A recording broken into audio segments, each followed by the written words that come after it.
Welcome back from lunch, everyone. Again, I'm Eric Poncelet from Kearns and West, and helping to facilitate today's BOEM Gulf of Mexico Intergovernmental Renewable Energy Task Force meeting. I hope you all had a nice break over lunch. We are now going to move into the last of our main presentation-focused agenda items, and this one is on the topic of Gulf of Mexico data information resources and ocean users. And as you see from this slide, we have 6 different presentations here that we want to share with the task force members. We'll do them in 2 batches of 3, and we'll take clarifying questions in between after the first 3 and then after the second 3 as well. So the first 3 will involve Walt Musial from the National Renewable Energy Lab will present, as well as John Walter from the Southeast Fisheries Science Center and Christine Taylor from with regard to the BOEM marine cadastre and ocean reports. And then following some brief clarifying questions, we'll have Randy Wilson from the U.S. Fish and Wildlife on migratory birds, Angel McCoy on BOEM wind resource analysis, and finally Josh Ganji on BOEM transmission. And then we'll hit the Q&A at that again. And at that point, we will pause for another break. So with that introduction, I would like to turn it over to you, Walt, for the first of these presentations. If you're ready, you're welcome to come off of mute and to go. Yeah, I should be off of mute. And thank you, Eric. And thanks to BOEM and Bessie for the opportunity to make this presentation. I'm going to talk today about some work that we did. I'm the lead for offshore at the National Renewable Energy Lab, and we work closely with the Bureau of Ocean Energy Management and with the Bureau of Safety and Environmental Enforcement in order to do some forward-looking research into different regions of the United States where offshore wind might be feasible in the future. And we're also working with them on a lot of the early or current research, like standards and things like that. Can I have the first slide, please? So I'm going to talk about 2 studies that we did. They were kind of together and back to back. The first was a comprehensive survey that assessed all of the ocean renewables in the Gulf of Mexico. And then the second was a deeper dive into offshore wind. And we didn't presume we would do the offshore wind, but we decided we would study the energy source that was most feasible, the renewable energy source most feasible from the first survey, and that was offshore wind. We did find that there was probably some really good potential in ocean-based solar, but most of those opportunities were in state waters and probably not within the scope of that original study. So if I could go to the next slide. This is the focus of this talk. It's the deeper dive into offshore wind in the U.S. Gulf of Mexico. And we did look at the feasibility of the technology and some of the barriers and opportunities, advantages, but we also looked at the economics of doing it in the Gulf of Mexico. And I just want to recognize some of my co-authors. There's several of them all listed to the left, but also my sponsors, Teixeira Matthews and Mike Salata at the Bureau of Ocean Energy Management in the Gulf of Mexico played key roles, Andrea Heckman, Rebecca Green. So I just wanted to recognize them as we go forward. This study was conducted about 3 years ago, and so I just caution that a lot of this work has already advanced and probably there's a lot more certainty in how we would model this if we did it today. Next slide, please. So as I said, I'm going to talk about some of the advantages and the challenges. The advantages really are that there's a lot of resource and about 1/3 of the US shallow water resource, and shallow water is good because it's cheaper, is in the Gulf of Mexico. We also, as you all know, are taking advantage of the proximity to the existing oil and gas supply chain, which is really 2 opportunities. One is to supply for the existing or the upcoming industry that's growing in the Northeast right now and developing that. And you saw the pictures of the Block Island turbines, but also to understand how that existing supply chain would help the region leapfrog into development for offshore wind in the Gulf of Mexico itself. And then that the milder climate there, which is just prevailing warmer temperatures, lower wave states would improve the economics as we go forward. But most of the questions I get are the challenges and the hurricane exposure, the lower wind speeds, and some people may not be aware, but the softer soils, which may or may not be a huge cost driver, but it's something I'll mention. Next slide, please.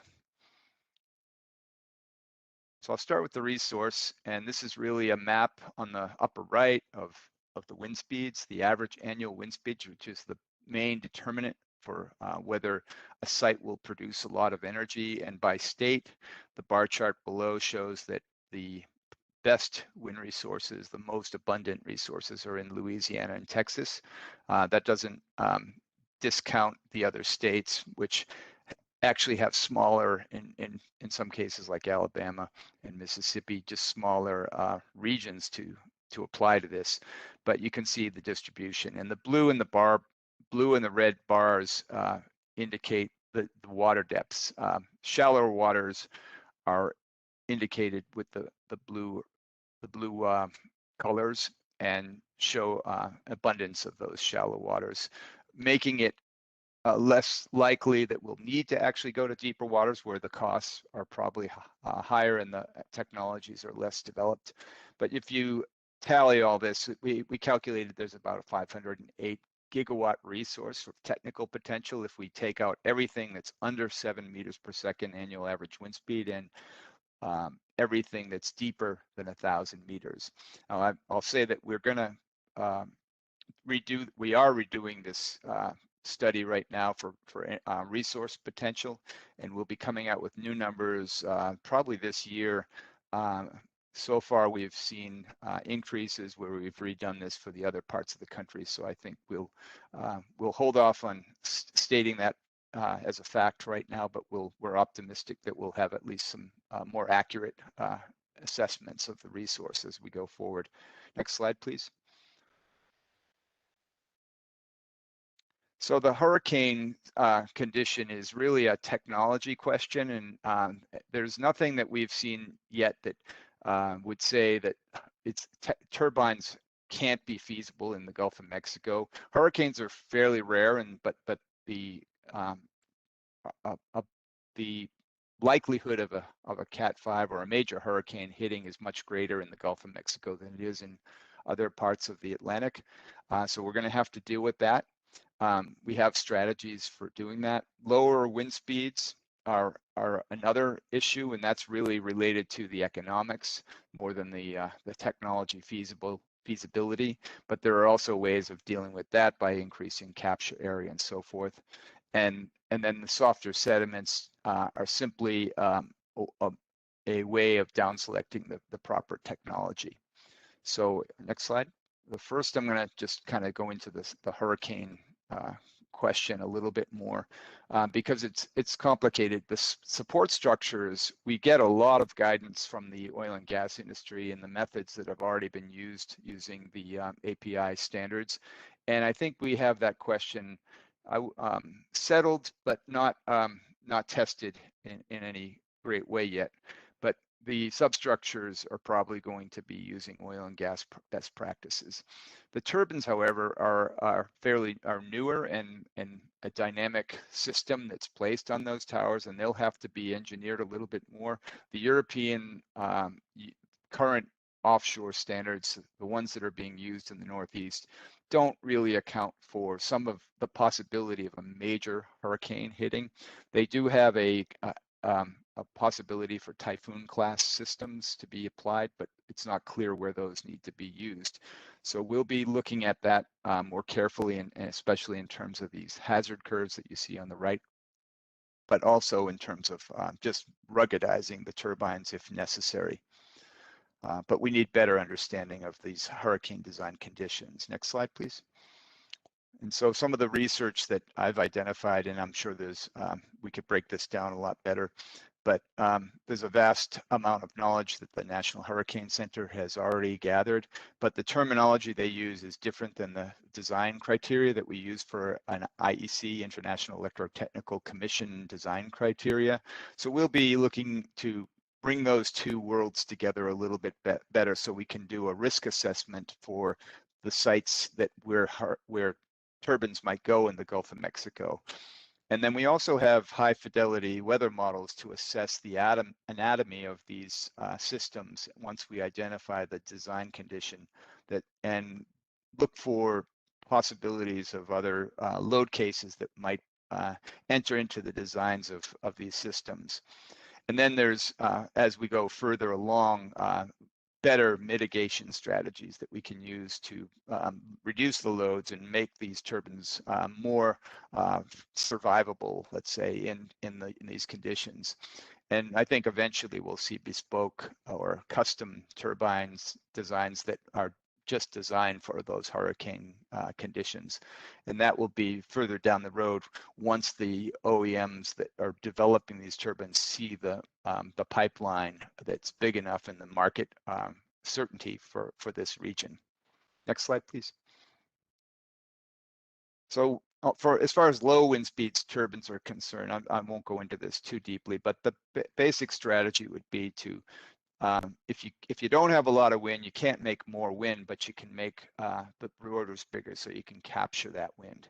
So the real problem is to optimize this strategy of larger rotors with the simultaneous condition of turbines that have to operate under these hurricane conditions. And we'll be looking at that optimization problem in the future as we go forward. Next slide, please. Now, as I've mentioned, the jackets will probably be the prevailing substructure. So that's not really a barrier. That's the most common substructure type that's been used in the oil and gas industry. And it's because the monopiles, which actually are the most common type of substructure used by offshore wind turbines, are probably not going to be suitable or as suitable in the Gulf of Mexico. So we'll just adapt by using jacket type structures that have a broader footprint. And the cost analysis that we did will assume that that's the case. Next slide, please. So I'm going to go into the cost analysis, and you can jump right to the first slide of that. This is the cost model that we've used. It's called ORCA, Offshore Regional Cost Analyzer, and it does a broad geospatial estimation of offshore wind in a region. And we started out with looking at the levelized cost of energy for offshore wind over the entire region. It's a bottom-up tool that looks at all the different components of an offshore wind plant added up till you get to the actual cost of implementing that system. It has fixed costs, variable cost multipliers that all are put together. We've been working on this for about 6 years, and it keeps needing to be updated. This study was done about 3 years ago, so even this study has some older information that we would like to get to. Next slide. And this slide shows kind of a heat map of where how we selected sites to look at from a cost levelized cost initiative. And it's actually showing a parameter we call net value or the economic potential for offshore wind. And it's the difference between the levelized avoided cost of energy in that region, or you can think of that as the price of energy. The high price areas are more economical because they're already high price. And we subtract the levelized cost of energy from that avoided cost to get the net value. And what we're looking for is positive net value numbers. And as you can see from the chart, these numbers aren't positive yet, but we have a few that are getting close to that. And if you click one more time, I think you can see the sites that we selected. And assuming that we stayed in PowerPoint. Maybe not. Yeah, there we go. Okay, so those we had 3 sites that were down selected, and one was in Port Isabel, one was in Port Arthur, one was in near Pensacola. And these were not necessarily the 3 best sites, but 3 kind of a regional distribution of where we wanted to look at cost. Each site was large enough, at least 350 square kilometers, so that we could put a big enough plant in that would achieve the economies of scale. And if you go to the next slide, we are looking at, this is the cost trajectory. So costs are coming down everywhere. This is how we project that they'll come down in the Gulf of Mexico. The model doesn't go out past really 2030. This is an extrapolation, in fact, but the new model parameters do. We've updated that. We've also updated our assumptions about turbine size. At the time, we were saying 10 megawatt turbines would be available by 2030, but now it looks clear that we will have 15 megawatt turbines by 2030 and beyond. And then I think we had some real back and forth on what the finance costs would be. Conservatively, we were looking at 9%, but the industry has not shown that they need that level of conservative.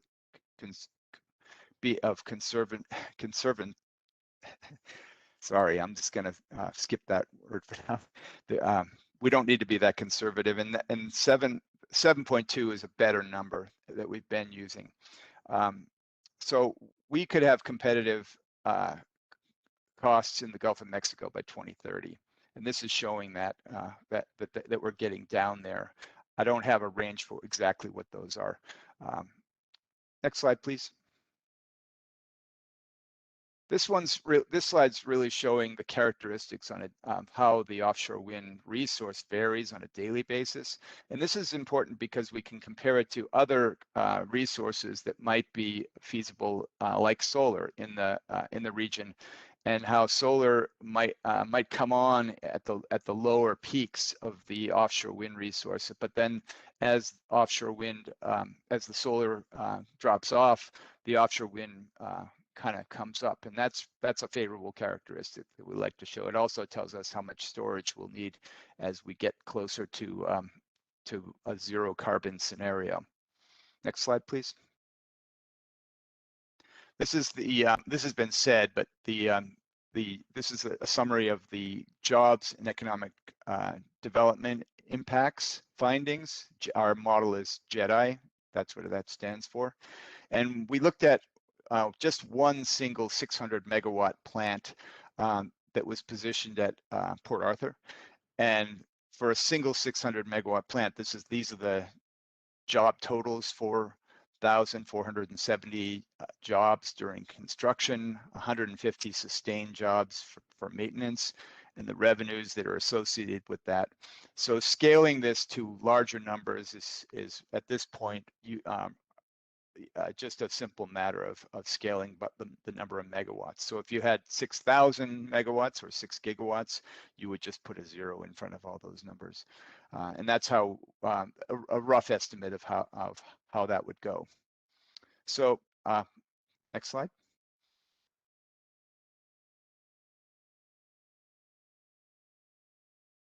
So I'm just going to wrap up, and so our major findings for this was looking out toward the future.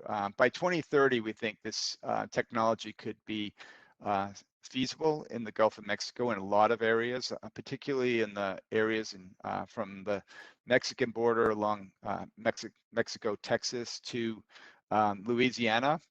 We saw that the costs there were $70 to $80 per megawatt hour, and with our model, that was very conservative. We thought that if we reran that, it would probably show competitive pricing by 2030, and we saw significant job creation based on that. And this doesn't include any of the jobs that would be created by the industry growing outside the Gulf of Mexico. This was just inside. So I think there's some steps that have to be taken in order to mature this, and I think the economic model needs to be updated and addressed to see what the costs really, what today's model would show. We have new resource data coming. Angel's going to talk more about resource in just a few minutes. we need to do a deeper dive into the hurricane risk, so that really to lower the uncertainty so that we can do the engineering and look at these potentially maybe different types of hurricane resilient turbines, and then look at the jobs. And I think we need to look to really bifurcate this market into what's going to happen in the Gulf of Mexico itself, and how the Gulf of Mexico supply chains are going to serve the rest of the country. And that's looking at an industry that's about $12 billion a year just with the current status quo.